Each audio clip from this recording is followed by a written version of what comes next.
I wanted to first of all say that I'm blessed to be able to say that I'm not in the position that was just announced, and that is to say, I just finished serving as Vicar General for the Ordinariate. Those of you who don't know me, you'll know that I'll tell you that I am a convert. I'm one of the new kids on the block, you might say.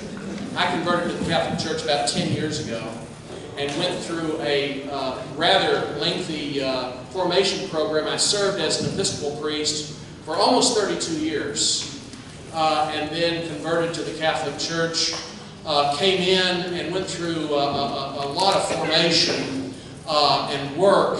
In my old life, I served as a Vicar General, assistant to a bishop for some 18 years in the Diocese of Fort Worth, and I was ordained to the priesthood of the Catholic Church in the Diocese of Fort Worth. Can you hear me? Yeah. Okay. I'm one of the, in the first wave of Episcopal clergy who came into the Catholic Church, resigned orders in the Episcopal Church, and then put ourselves forward to become Catholic priests.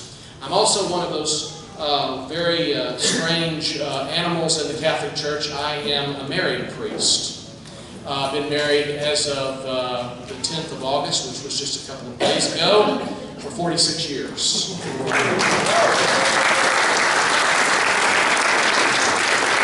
I think I saw my wife sitting over there. Marilyn, would you stand up? There she is right there. That's Marilyn Hough right there.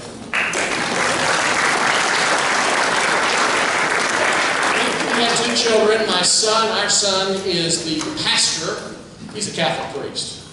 He was an Episcopal priest. He's the pastor of Our Lady of Walsingham here in Houston.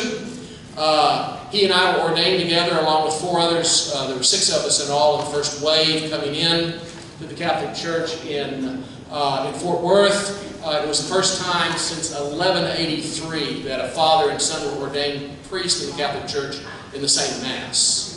So it's been 1,000 years. That was our claim to fame. I'll just say that. And then our daughter teaches at Duchesne. She's a 2nd grade teacher at Duchesne Catholic School for Girls. We have 4 grandchildren.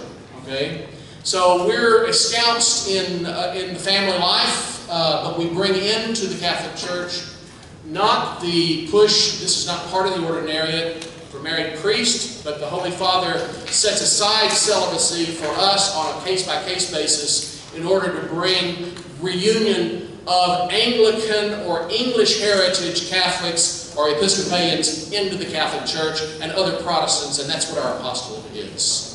So that's what we do, in other words. If something happens to Marilyn, if she dies before I do, then I'm celibate. That's how it works. But that's not our issue. I always, and very important for me to say that, because the press always wants to push that issue. And that's not what this is about. This is about church unity. This is about the power of the Spirit coming and bringing, if you will, those who have been away and broken away from the church. In my case, I should say, in my heritage's case, my English heritage broke away from Rome in 1536. It's been almost 500 years. You all know the story of Henry VIII and all of that. This is the reunion that's taking place between English Catholics, Episcopalians, Anglicans, coming back into the church. And the best way that I can have to explain that to you before I get into the subject matter itself is that our great-great-great-great-grandfather in the faith is John Henry Newman, okay, who's about to be canonized a saint in October. He's been beatified, and now Cardinal Newman, who was an Anglican priest as I was, converted, went through the same process, and then became a cardinal, of course, and now he's being sainted, and he is a wonderful, wonderful, if you will, hero to all of us of English heritage who have been allowed to come back in and reunite with Holy Mother Church. And that brings me to the context that I made this presentation. I want to share with you very quickly. Is Patty Smith here tonight from Little Flower Catholic Bookstore? She came up to me the other day and she gave me a book from her bookstore. It is called St. Gregory's Prayer Book. This is a publication brand new coming into the Catholic Church. It is a Catholic publication, part of the Ordinariate. Remember, the Ordinariate is the diocese in North America that is bringing in Protestants, Anglicans into the Catholic Church, which is the diocese that I'm in. And the cathedral for that diocese, of course, is Our Lady of Walsingham. And remember that it's two-layered. Ordinariate is North America, but our priests are spread out all over. We have 44 communities. We're like religious priests, and we work in each diocese and receive faculties from the local diocese that we're in. So Cardinal DiNardo has given me faculties to function as a Catholic priest and all. That's why I help out here at St. Bartholomew's, because I live here in Katy.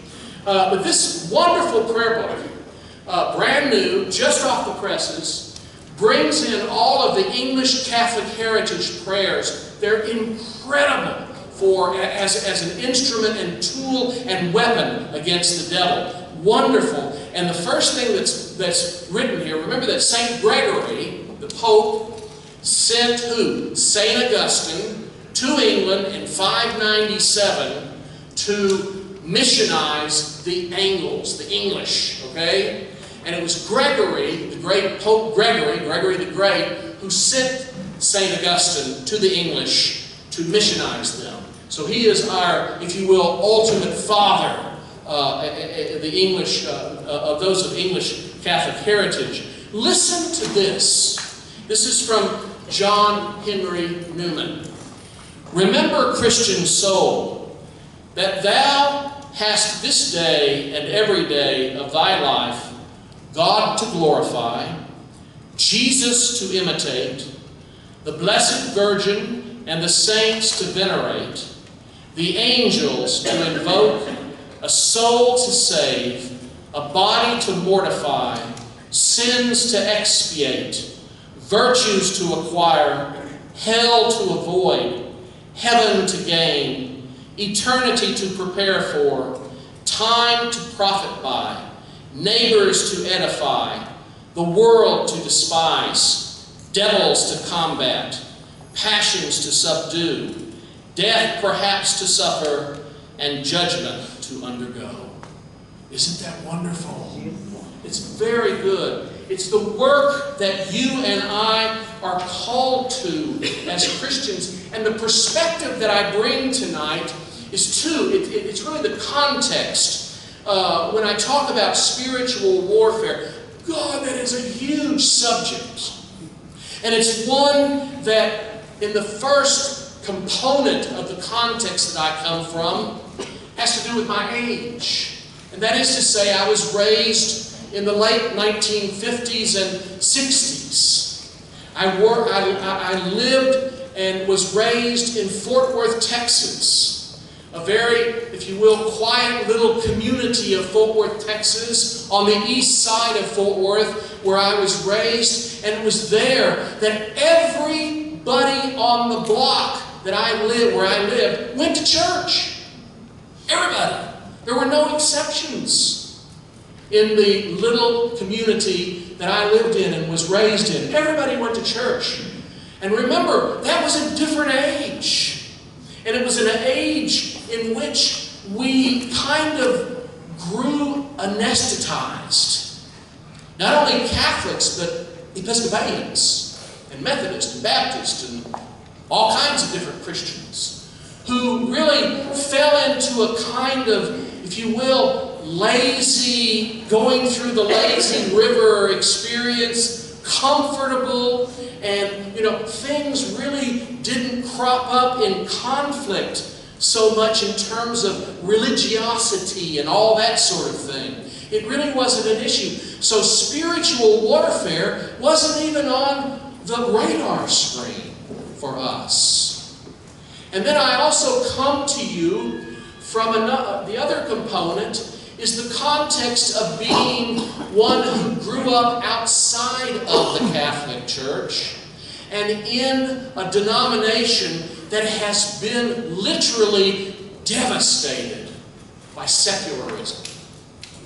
Now I say that, and I can say that as a former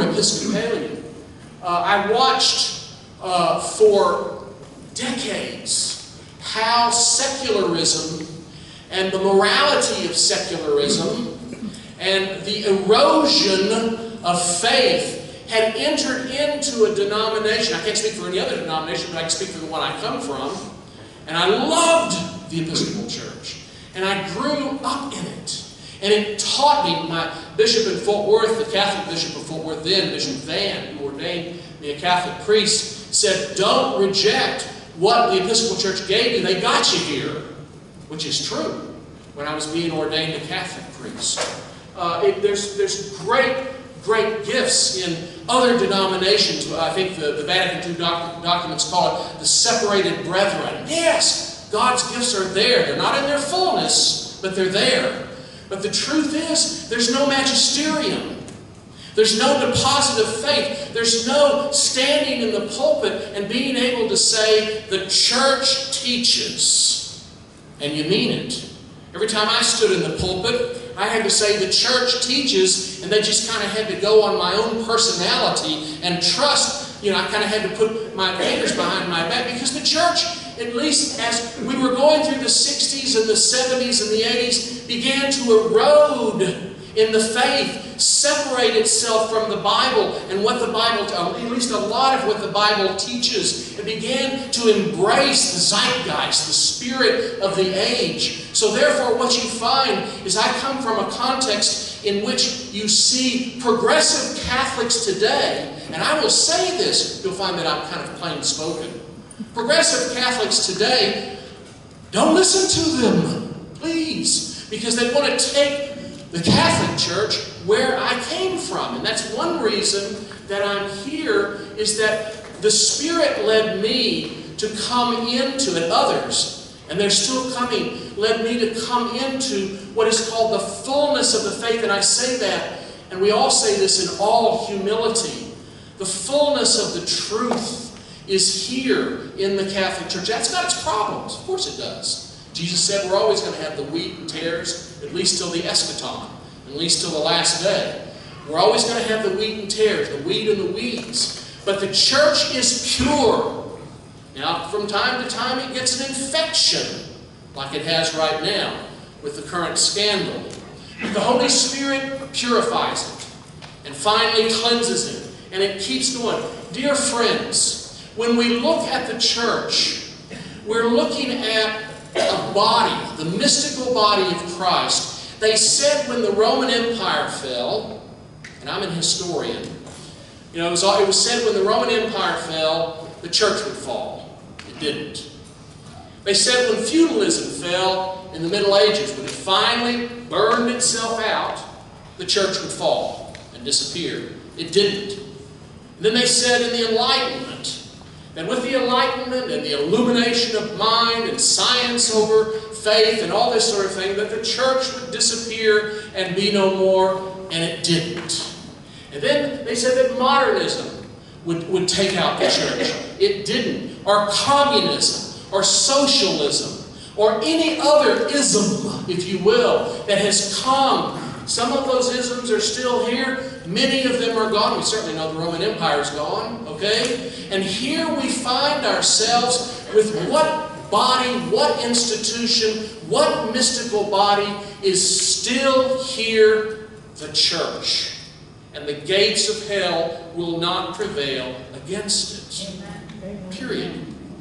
I've come to you from that context of knowing what a denomination, what occurs in a denomination, a Christian denomination, that doesn't have the full armor and weapons. Now, I'm talking battle now. 30 years ago, I never thought I'd be standing in front of a congregation saying, warfare. We're in a war. And if you don't believe it, just turn on the TV. We're in a war. We're in a war, and there's only going to be two places that you and I are going to end up. Only two. There's not going to be anything else. It's either going to be with the Lord forever or in hell with Satan and his agenda. There's no in between. All right? I never thought, here's the kid growing up in the 50s and 60s where everybody went to church and life was comfortable, the faith was comfortable, saying today in 2019,